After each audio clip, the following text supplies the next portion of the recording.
कल्पना कीजिए कि आप दुनिया की सबसे खूबसूरत पर्वत श्रृंखलाओं के बीच हैं। नीली झीलों और घने जंगलों की वादियों में आप छुट्टियां मना रहे हैं। अचानक आसमान काला पड़ने लगता है, हवाओं में तपिश पड़ जाती है और देखते ही देखते पहाड़ों से आग का एक समंदर आपकी तरफ बढ़ने लगता है।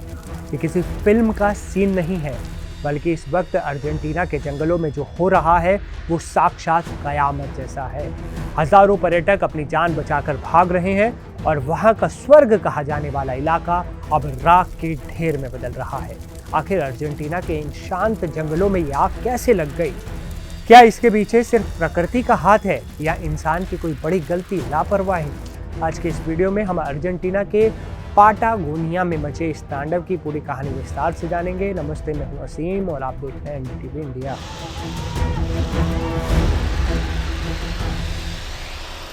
सबसे पहले बात करते हैं कि ये तबाही कहाँ मची है। ये आग अर्जेंटीना के दक्षिण में स्थित पाटागोनिया क्षेत्र की कोमार्का अंदीना घाटी में फैली है। यह इलाका अपनी ऊंची चोटियों, झीलों और ट्रैकिंग के लिए पूरी दुनिया में मशहूर है। खासतौर पर एल बोल्सन, लागो पुएलो और एल होयो जैसे शहर जो पर्यटकों के पसंदीदा ठिकाने हैं, इस वक्त आग की चपेट में है ये सब इलाके। ये इलाका 42वें समांतर के पास स्थित है और इसे एंडीज पर्वतमाला का दिल कहा जाता है। अब जानते हैं कि नुकसान कितना हुआ।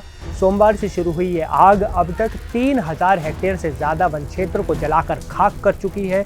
सिर्फ जंगल ही नहीं बल्कि लोगों के घर भी इस आग की भेंट चढ़ गए। हालात इतने खराब हो गए हैं कि वहां घूमने आए 3000 पर्यटकों को आनन फानन में सुरक्षित बाहर निकाला गया।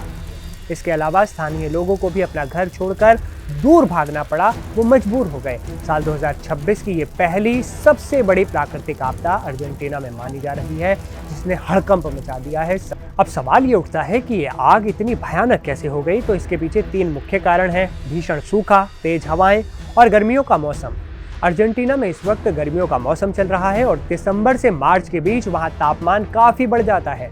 पिछले कुछ समय से इलाके में बारिश नहीं हुई, जिससे घास और पेड़ बिल्कुल सूखे पड़े हैं। रही सही कसर तेज हवा पूरी कर रही है, जो आग की लपटों को एक जगह से दूसरी जगह बहुत तेजी से फैला रही है।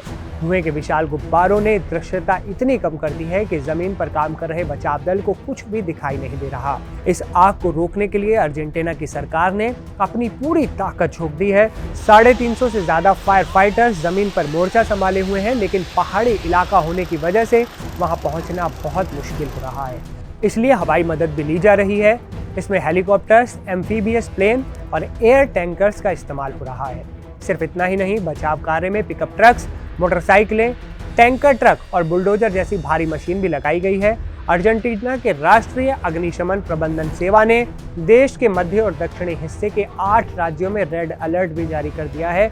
मतलब खतरा अभी टला नहीं है, ये बढ़ भी सकता है। चिंता की बात यह है कि ठीक 1 साल पहले भी पाटागोनिया के जंगलों में दशकों की सबसे भयानक आग लगी थी, जिसमें हजारों हेक्टेयर जमीन बर्बाद हुई थी और एक व्यक्ति की तब मौत हुई थी। इस बार भी इतिहास खुद को दोहरा रहा है।